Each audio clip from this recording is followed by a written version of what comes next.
Le projet de la route de Nantes, de pistes cyclables en site propre, s'inscrit dans la transition écologique. Nous avons collectivement une responsabilité importante pour diminuer nos émissions de gaz à effet de serre par 4 entre 1990 et 2030. Pour cela, il est important de travailler sur les déplacements qui sont des gros contributeurs et notamment sur la voiture individuelle. Au niveau de Nantes Métropole, l'objectif est de passer de 3% de déplacements en vélo à 12% à l'horizon 2030. Pour permettre à chacune et à chacun de pouvoir utiliser son vélo dans les déplacements du quotidien, il est important que chacun se sente en sécurité, et pour cela, le développement d'infrastructures adaptées est extrêmement important. Un autre point important sur les déplacements en vélo, c'est que ça contribue fortement à la qualité de la vie dans la commune, en diminuant les nuisances sonores et en diminuant la pollution. Donc la route de Nantes est un des axes structurants du schéma des déplacements urbains de Nantes Métropole. Nous allons attaquer les travaux pour la tranche 1. La tranche 1 relie le giratoire des Vignes, qui est au bout de la rue Hervé-Le Guyadère, jusqu'au viaduc de la Verrière.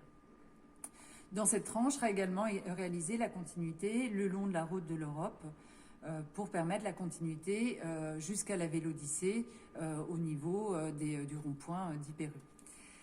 Pour cette tranche, vous trouverez tous les éléments, toutes les informations concernant le déroulé des travaux dans ce qu'on appelle le carnet de chantier et notamment les conséquences sur la circulation.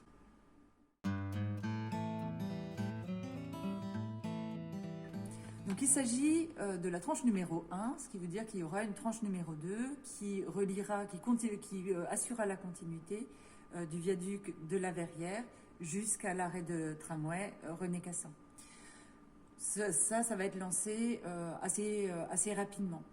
L'objectif est ensuite de continuer cet axe-là dans l'autre direction, le long de la rue Hervé-Le Guyadère, de façon à mailler René Cassin, le centre-ville de La Chapelle-sur-Erdre, et pouvoir rattraper la Vélodyssée à différents endroits, soit au niveau de la rue de Sucé et du giratoire de l'Aulnay, ou par le boulevard de l'Europe.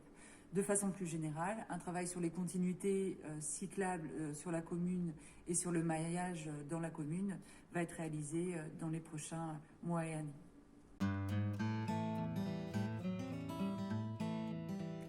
La métropole, avec les équipes de notre pôle de proximité Erdre-Essence, accompagne les changements de comportement en investissant dans les mobilités sobres et douces, qui sont des alternatives à la voiture individuelle.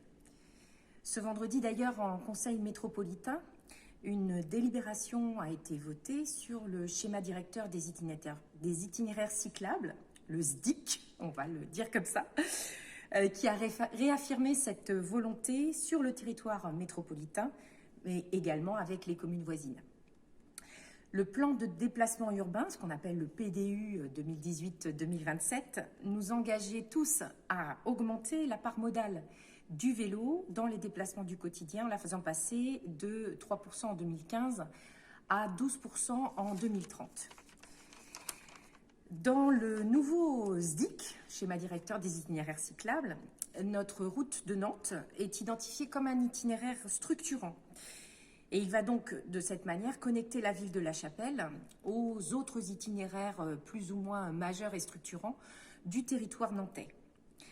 On aura ainsi, depuis La Chapelle, un maillage avec tout un ensemble de circuits au niveau du territoire.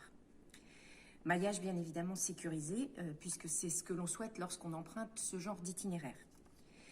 Notre métropole œuvre ainsi à l'amélioration de notre quotidien, que ce soit à La Chapelle ou ailleurs sur le territoire.